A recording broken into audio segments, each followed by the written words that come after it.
Yes, Lord. Good morning, everybody. Happy Father's Day. Hi, Mommy. Hi, Daddy. Good morning.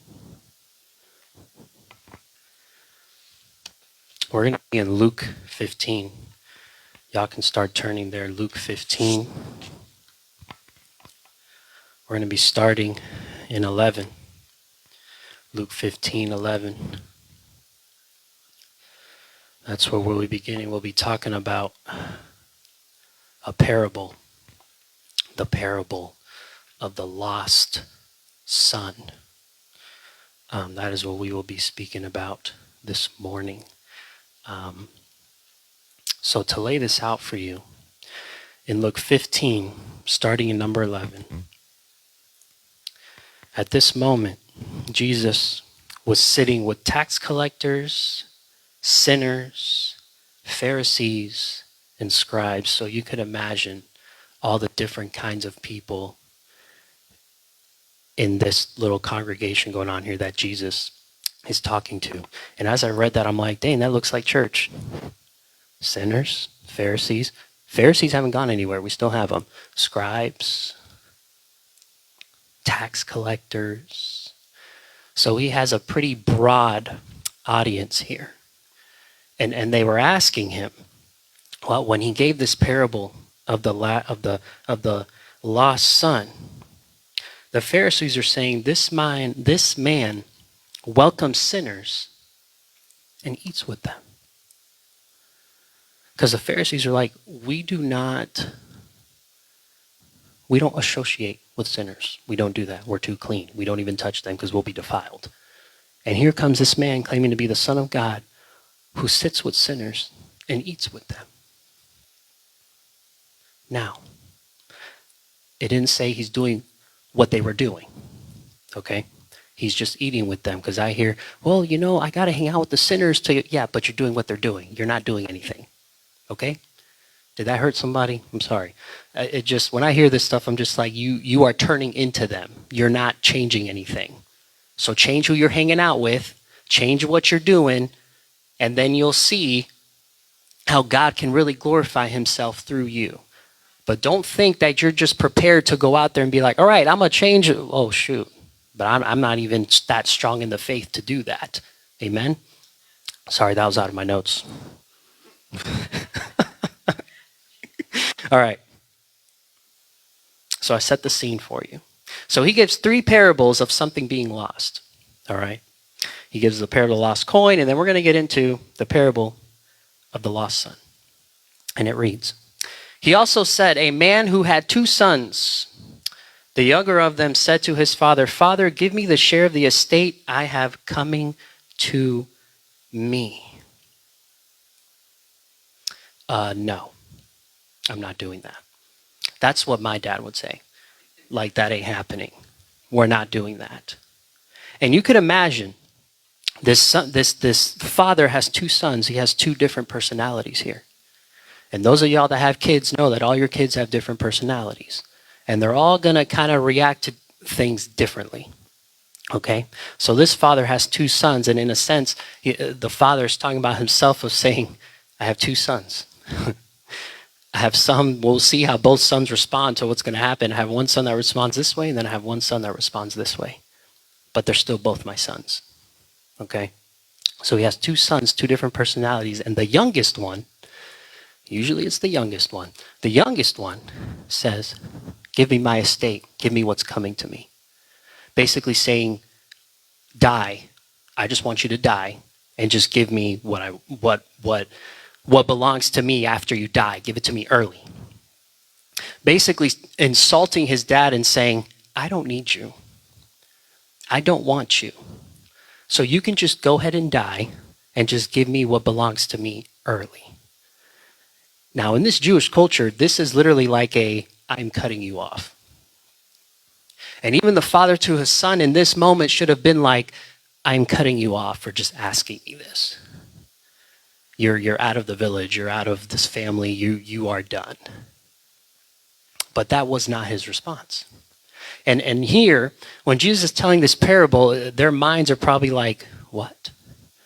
Because Jesus is explaining how, yes, you have fathers, but I'm a different one. I'm a different father. I act differently. I do things differently. So he asked, give me the share of my estate that is coming to me. He wanted what his father has access to. Okay? In the word it says what? We're God's children. We're Jesus. And so when it comes to this, we have access to everything God has access to. I didn't say it. He said it. He said, I am the owner of everything. And everything I've given to you and everything you have belongs to me. Do you see this exchange here? Do you see what's happening here? It says, you have access to everything I have, but everything you have belongs to me. So, as we continue to read, when he said this, I want access to what you have, but I don't want to stay in your house. I just want your money and I want my estate, but I don't want you. I got it all figured out. All I need is that money. I just need my share. God, I don't need you involved, but I want what you have access to, though. I want access to the kingdom, but I don't want to stay in the kingdom. I want the blessings. I want the gifts. I want the spiritual gifts. I want these things, but I don't want to stay here. I just want you to heal me and do what you got to do, and then I'm going to do what I want to do again. I don't want to stay in your house. But the crazy thing is the dad said, I'm going to give it to you anyway, knowing exactly what he was doing. Knowing exactly what this younger son was going to do, he's like, okay, I'll distribute it to you. And you can imagine everybody else looking like, yo, this guy's crazy. All the other dads are telling him, what are you doing? Why are you giving this to him? You know exactly what he's going to do. He's just going to run from the house and take his share of the estate with him. So essentially what dad was doing was he was saying, I understand that what I'm going to do right now might separate us for the rest of our lives. I know that if I give this son his free will, that he might not ever choose me. That he'll choose the world over me. But to me, I see more value to God. He sees more value in giving you your free will than forcing you to stay in the house. He said, you want to go? Go. But I'm going to give you grace before you go. As we continue reading, it says, so he distributed the assets to them. So as he's distributing the assets, he's saying, here you go. You can have what you're asking for, and you can leave. But he wasn't just giving him a share of his estate. He was also giving him a share of his grace. Even though you're going to run away from here, and you're going to take your share of the estate, I'm still going to put my favor over you. I'm still going to put grace on you. I'm still going to give you this free will, knowing that this just might separate us and I might not even ever see you again. But you know what I like what he did? He distributed them to both sons. He didn't just do it to the younger one, because if he just does it to the younger one, the older one's going to be like, where's mine? We playing favorites now? Where's my estate? Where's my share? So he gives the older one his share too. Now, the son, the oldest one, he's in a spot, man, where he's looking at the little one like, what are you doing? What are you thinking? And I can imagine even telling dad, like, are you sure you want to do this?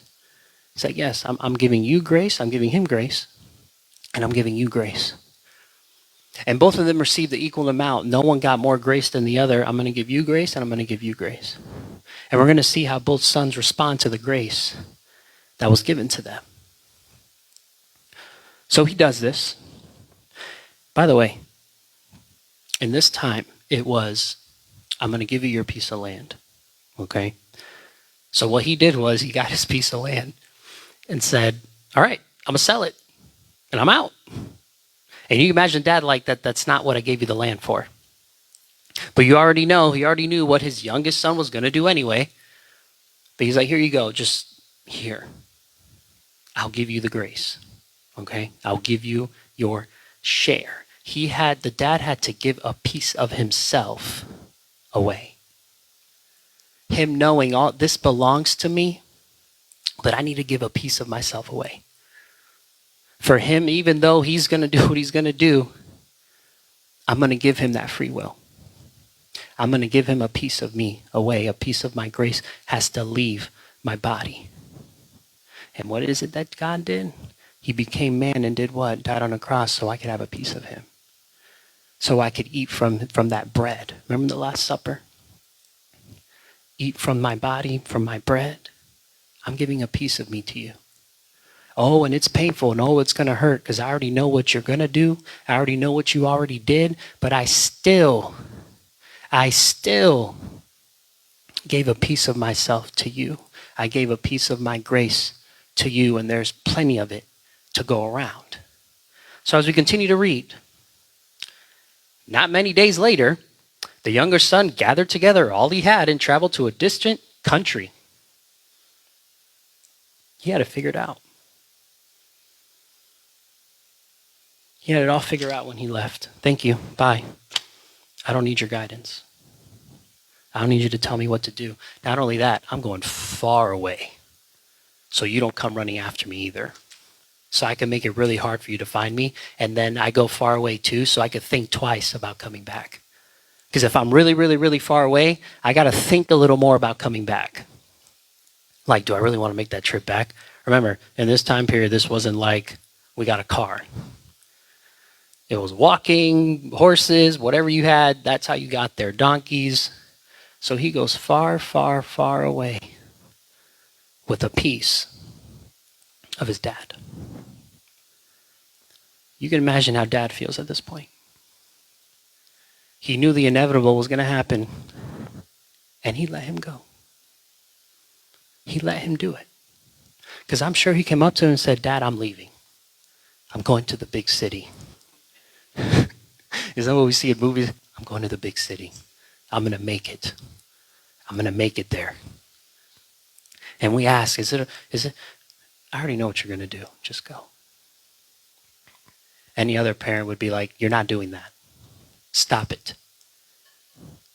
You're 17, 18 years old. I don't care if the government thinks you're an adult. You're not an adult. You don't know what you're doing. You don't know how this real world works. I'm not going to let you do that. But Jesus said, not the son or the father in this parable, essentially being God, said, you can go.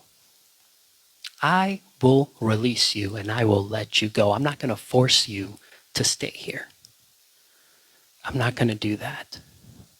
He did not stop him from leaving. Any other father here would have been like, you're not leaving. Well, some of you are like, yes, please, just leave. We're not going to talk about that though. But he let him go. He did not stop him. Father already knew, oh, you're going to go through a process. We'll see each other again. I know what's going to happen here. Because when you think you have it all figured out, when you think that the thing is, if you are not faithful with the little that you're getting, you think, man, I just need a better job. No, because you're going to squander that too. I just need more money. That'll solve everything. No, it won't. Work with what you got right now, because God is looking at it. He's saying, I'm going to give you some of this. And I'm going to see how you handle this, and I'm going to see how you manage it, and then you will see increase. You know what my first job was? Little Caesars. Working, making $6 something an hour. That was minimum wage at the time. But I made it work. And then I went up, and then I went down again with the other jobs I had. But I made it work. You make it work. And then God sees that and says, okay, how are you managing this? Okay, now here comes a little bit of increase. So he let him go. He said, you are going to go through a process. So it says here, he squandered his estate on foolish living. After he had spent everything, a severe famine struck that country and he had nothing. He squandered absolutely everything he had. Everything that was given to him, all the grace that was given to him, he squandered it. All the money that was given to him, he squandered it in what? On foolish living. What is foolish living? Whatever you can think of, because ain't nothing changed in this world. Think about that person that spends money on foolish living. Put that in here, maybe times 10. Strip clubs, prostitutes, nice clothes. No health insurance, but I got nice clothes. You know what I'm saying? Look at me. We're not going to get into that. Foolishly just living and throwing away everything he's being given. Just spending it all. Oh, I like that. Boom, here you go. Oh, I like that. Boom, here you go. He just thought it was an endless pit in his bag. And then when it was done, he was like, oh, shoot. And the thing with the famine striking, when the famine struck, what happened there is he didn't even have an opportunity to make the money back. Because now there's a famine. There's nothing he can do. He's like, everybody's now pinching a penny. It's probably hard to get some work too, because again, everybody's pinching a penny. Like, I can't hire you. There was no way for him to make any of this money back. So now he's stuck. He's stuck. And look at what he does. The thing is, at this point, you think like, okay, I should go back home. I should really go back home now. This is a moment that comes where your pride is going to get into you and say, no, you got to prove something. You got to prove something to somebody. You got to prove that you can do this on your own. You got to prove that you're able to make it, that you're able to, I left and I knew I was right. I got to prove something. That's your pride. And pride will take you down a dark, lonely, bad path. Because prideful people don't like to ask for help. I got it. No, I don't need your help. I got it. I'm good. That's pride. But we don't recognize it though. We still got pride problems, and God hates pride. Hates it. I don't even like using the word proud. I hate it. Every time someone says proud, I'm like, you are pleased. Get that word proud. I don't want nothing to do with it. Pride is the thing that got the devil kicked out of heaven. I do not want to share in that. I don't want to share in what got the devil kicked out of heaven. I don't want to participate in that. I'm not doing it. So now he hits a moment where, do I go back home? Or do I stay here and stick it out? Because it's going to get better. We say that. It's going to get better. I'm out of Christ, but it's going to get better. I'm out of your kingdom. I'm out of your house, but it's going to get better. No, it's going to get worse. It never gets better. You functioning outside of the house of God, it does not get better. And when I say the house of God, I don't mean the structure. I mean being one body with him.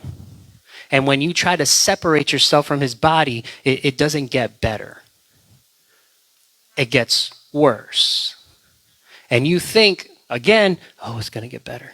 Oh, it's going to get better. I just need to, let me attach myself again. Hey, can you help me here? Just get me through, okay, let me detach myself again. I got what I wanted. Because sometimes we treat God as a magic genie. This isn't Aladdin. You don't get 3 wishes and rub the lamp. Like, that's not how God works. That's not how it works. So let's see what he does. Then he went to work for one of the citizens of that country, who sent him into the field to feed pigs. Jews at this time, the pig was such a filthy animal, they wanted nothing to do with the pig. It was gross. So now he finds himself feeding something that he's not supposed to associate with. But now he's feeding it. And when we think of this, as we keep going down this path, now I'm just feeding the flesh. My spirit has just been so weak. It's my flesh now that I just continue to feed, and it's overtaken me.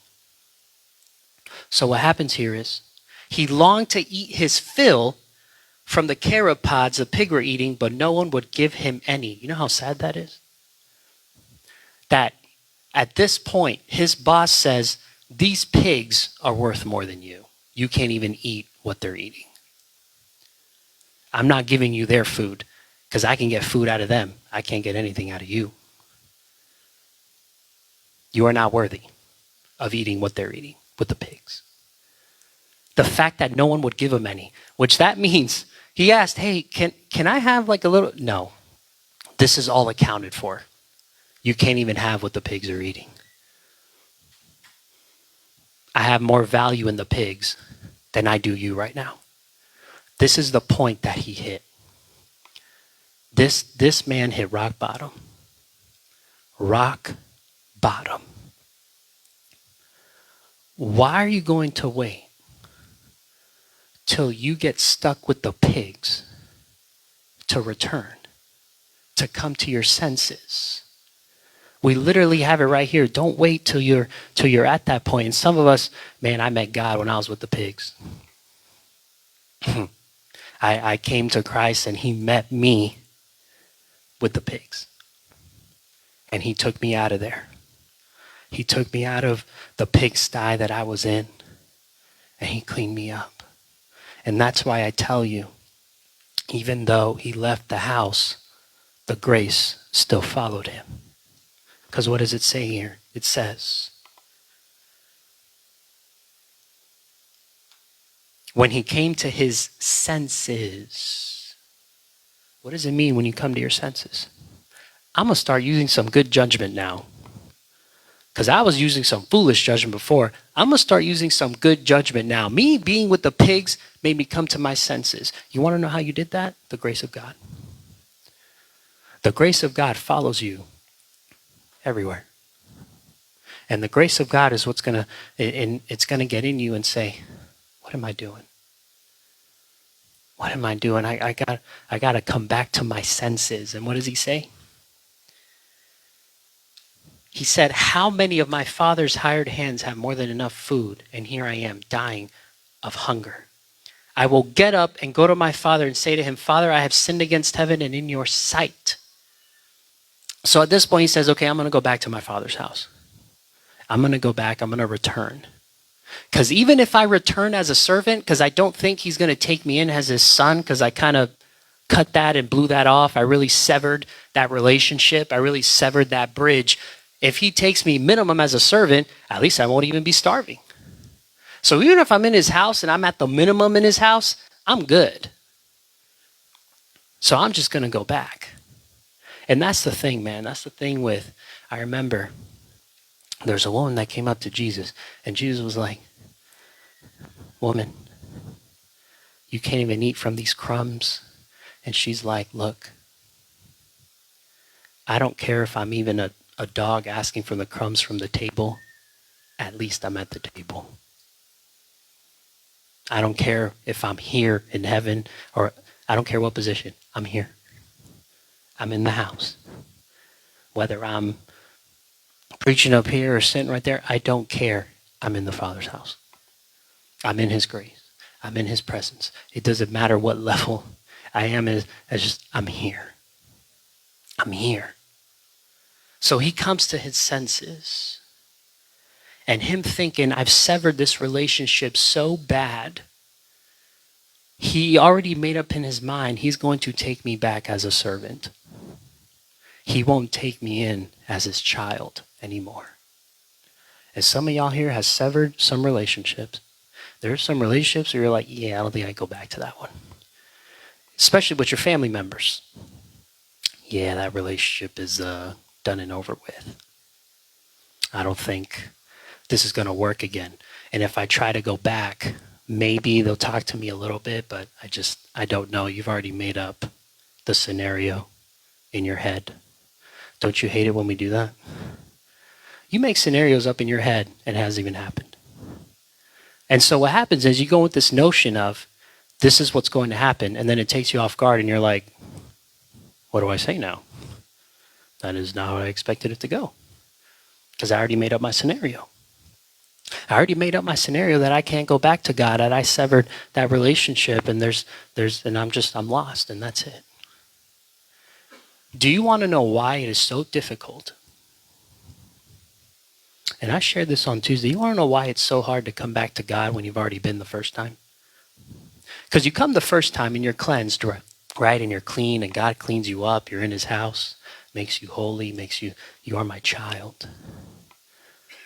So what happens when you leave is you've already been rid of all these evil spirits. You've already been rid of whatever you had holding on to you. So then when you leave, yes, you leave cleansed, you detach yourself from the body of Christ, and you're gone cleansed, but what happens?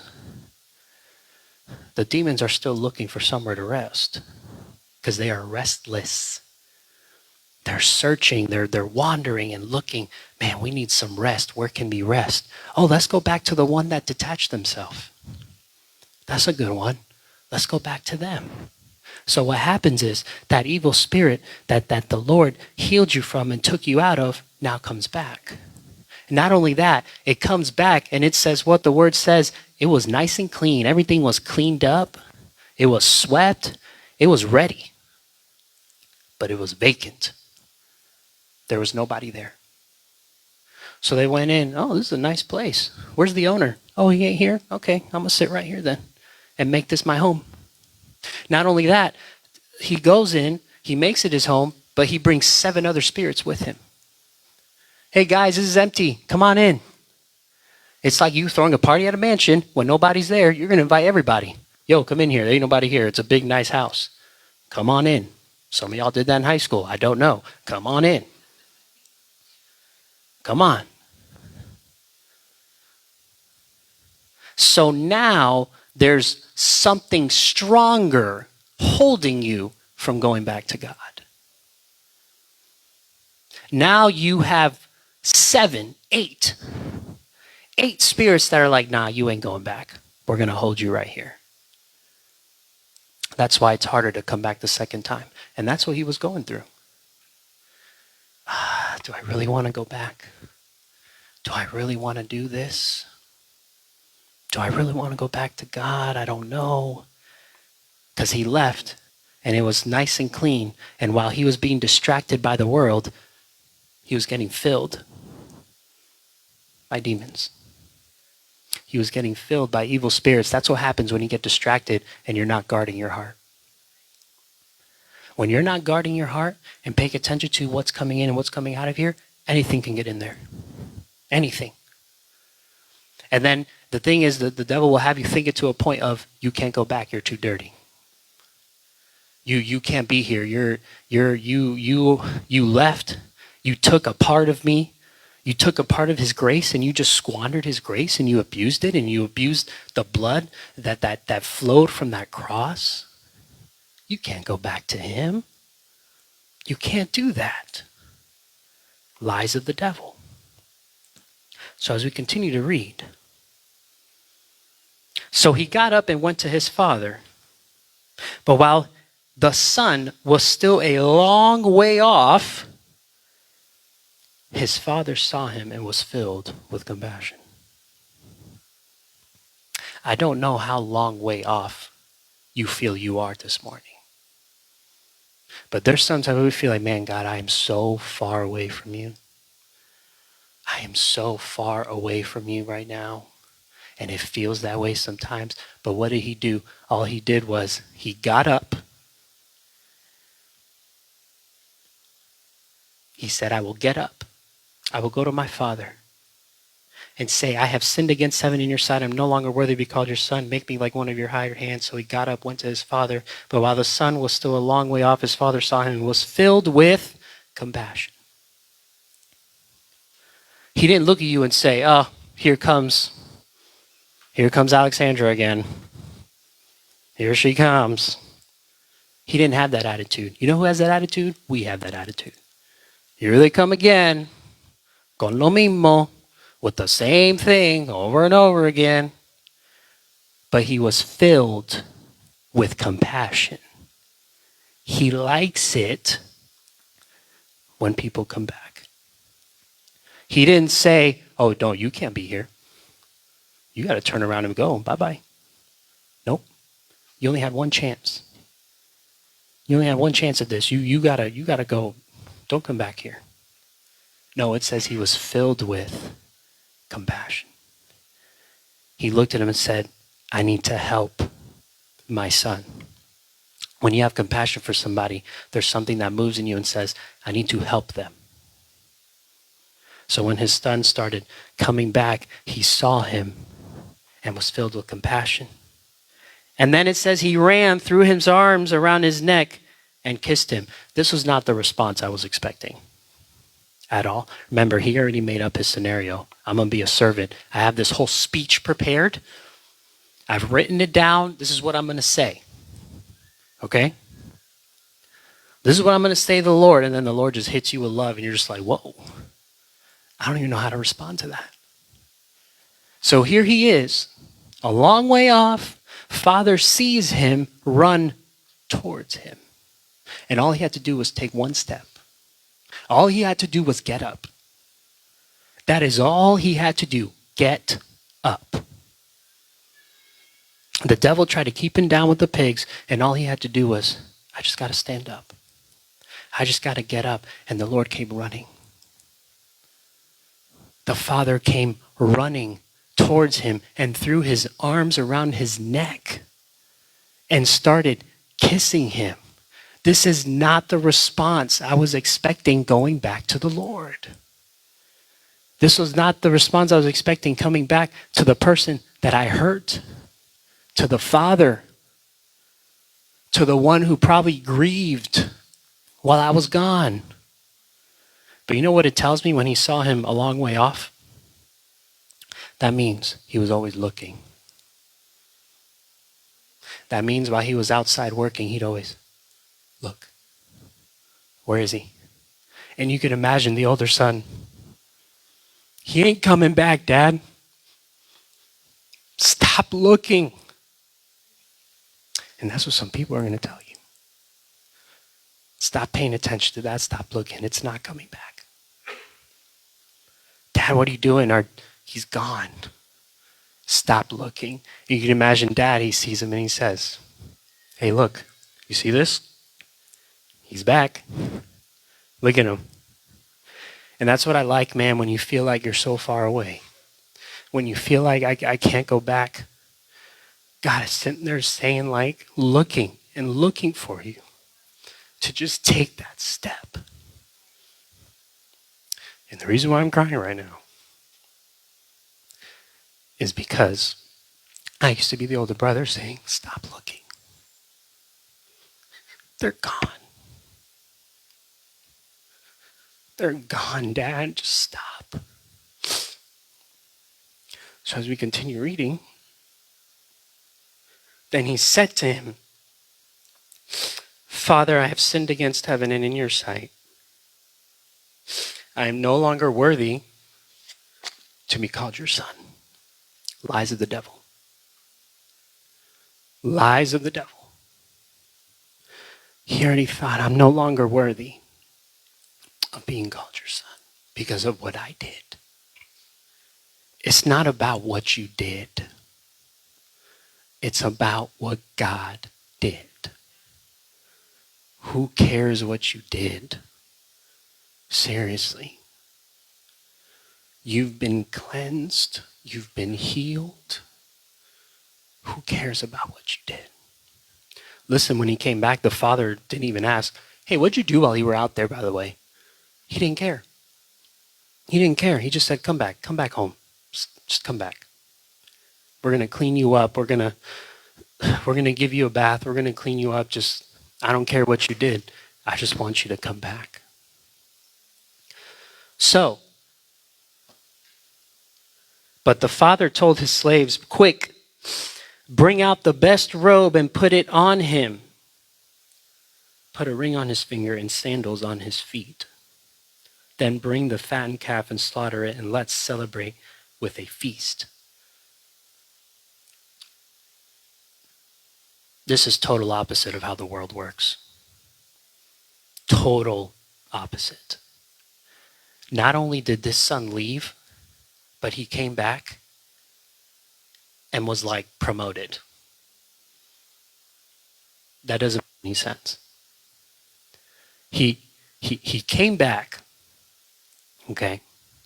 And he told, and again, you can imagine his head like, I'm just here to be a servant because I don't know like how you're going to take me. Oh, come here, put on the best robe on him. Oh, put a ring on his finger too. Oh, and get our best calf too so we can throw this man a party.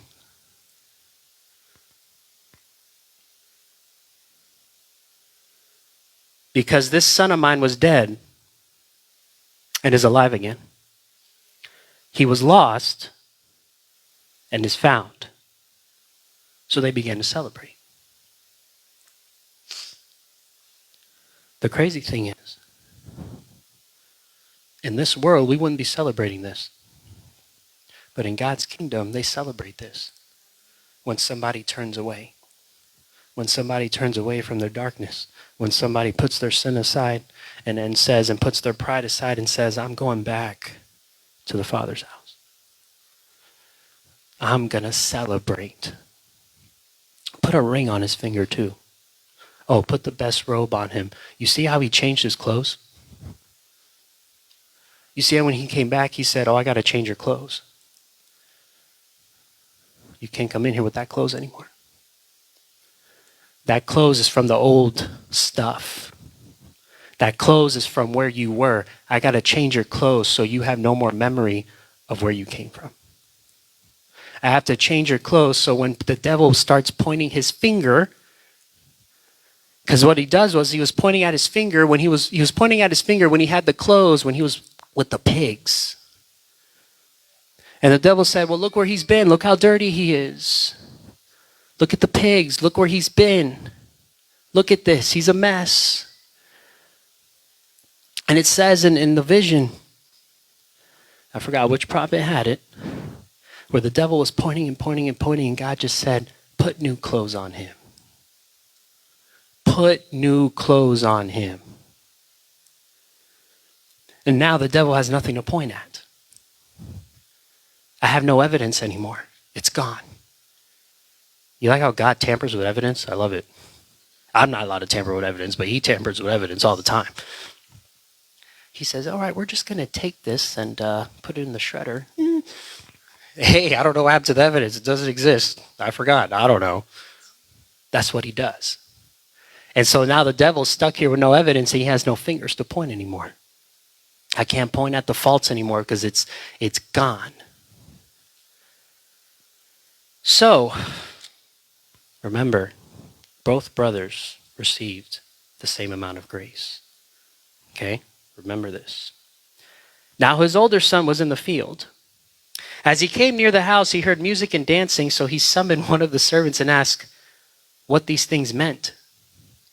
Your brother's there, he told him, and your father has slaughtered the fattened calf because he has him back safe and sound. What? This is what we do now? We throw parties for people who squander the estate? Is this what we do? Is this the new tradition we're going to do now? Oh, so for me to get this, do I have to leave too? For me to get a party, do I got to leave you? Is this how it works? I'm telling you this because this was me. Oh, do I got to leave you so I can get a party? Oh, so I got to leave you so I can get a really cool testimony and come back? Is that what I got to do? I know, you're laughing, but this was my thought process. I got to separate myself from you to get a cool party? And everybody be like, wow, look at where he came from. Wow. Is that what I got to do? Listen to what he says. Then he became angry and didn't want to go in. So his father came out and pleaded with him. But he replied to his father, look, I have been slaving many years for you and I've never disobeyed your orders. Yet you never gave me a young goat so I could celebrate with my friends. I've been here the whole time. I didn't squander the estate. I didn't even sell it or anything. You gave it to me and I just kept it. I didn't do anything with it. I've been here the whole time and this guy leaves and comes back and you throw him a party? Did you throw me a party while I was here? Where's mine? But when this son of yours came, he has devoured your assets with prostitutes. You slaughtered the fattened calf for him. You gave him the best of what we had. That's not fair. That is not fair. Son, he said to him, you are always with me, and everything I have is yours. Did you ever ask, hey, can I have the fattened calf and party with my friends? But you never asked. You've been here the whole time. Everything I have has been yours. And that's what I mean by sometimes we take God for granted and we don't realize we have access to everything he has access to. Whether we're in it, it's like he's saying, son, you've been here the whole time. And I appreciate that. I really do. But we had to celebrate and rejoice. Because this brother of yours was dead and is alive again, and he was lost and now is found. I know how you feel. I know. Because sometimes we have this attitude of, I've been working for you, Lord, for this long now. I need some kind of reward. Where's my reward? We fall into this thing of, I deserve something for being faithful to you. That in itself is pride. We have to ask ourselves, Lord, do I serve you for some kind of reward that isn't the crown of life? Do I serve you because I just feel like, I should have a fattened calf every day? Or I just serve you because I love you? That is where it should be. I serve you because I love you. And so when we come to Christ and say, Lord, give me your heart, guess what? He's going to give you a heart for the lost. Because that's where God's heart is at. It's at the lost. So yes, I'm going to throw a party when one gets found. And if you want a party, let me know. I'll throw one for you. But when someone is lost and comes back, we have to celebrate and rejoice. We have to. And let me tell you something. This is something that changed in me maybe 5 years ago. It hasn't been that long. I was the one complaining. Are you serious? Really? And I had to sit there and think, but man, God, you've blessed me the whole time. What am I complaining about? You've given me everything that is yours. And sometimes I'm like, man, this is really dumb to say. I'm going to say it, Eli. This is really dumb to say, okay? But there was times where I'm like, God, why did I respond to your grace the way I did so early? We have two different responses here to God's grace. One squandered it and abused it, and the other one preserved it. But they both still got the same grace. The younger brother's grace brought him through a dark path, but he made it back to God. The older brother had grace that kept him from going down that path. And the younger brother would probably tell the older brother, yo, you don't want to do what I did. You do not want to go there. But they both received the same grace. There wasn't I'm going to give the older brother some more grace than you. And the thing is, the younger brother thought, my grace card has expired. But here I come, coming back to God, and he just gave me more grace. Said, hey, there's more of where this came from. And it's always going to be here. My unmerited favor is always going to be here. So now my heart is at the lost being found. And I have to celebrate. I have to. And if you're someone who stopped looking, you need to keep looking. If you're someone where one of your friends or whoever it is, man, they're so far off, while you're working in the kingdom, you got to peek every now and then to see where they're at. Don't stop looking. Don't stop praying. You think, man, I'm wasting my energy here. Ain't nothing happening. I don't know how long the younger brother was gone. We don't know. We don't have that answer. All it says was he went to a distant country, he squandered everything he had, and he came back. I don't know how long that was. We don't know. But for however long it takes, whenever someone decides to come back, whether it's 10 years later, I got to celebrate.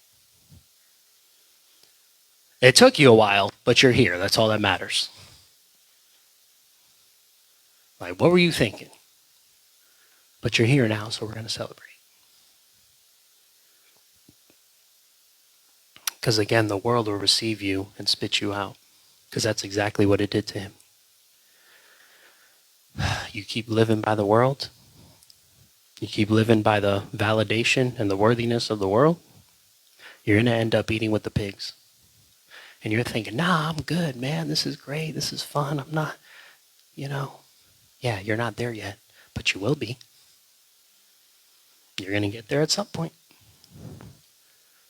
So why wait to eat with the pigs? Has anyone here ever been in a pigsty? It's gross. Why would you want to be there? It's nasty. I don't want to be there. I want to stay in my Father's house. So when he gives me the grace and he gives me the blessing, gives me the gifts, I'm not just going to separate myself and leave. I'm going to stay here. I'm going to stay in your kingdom. Let's stand up and pray, guys.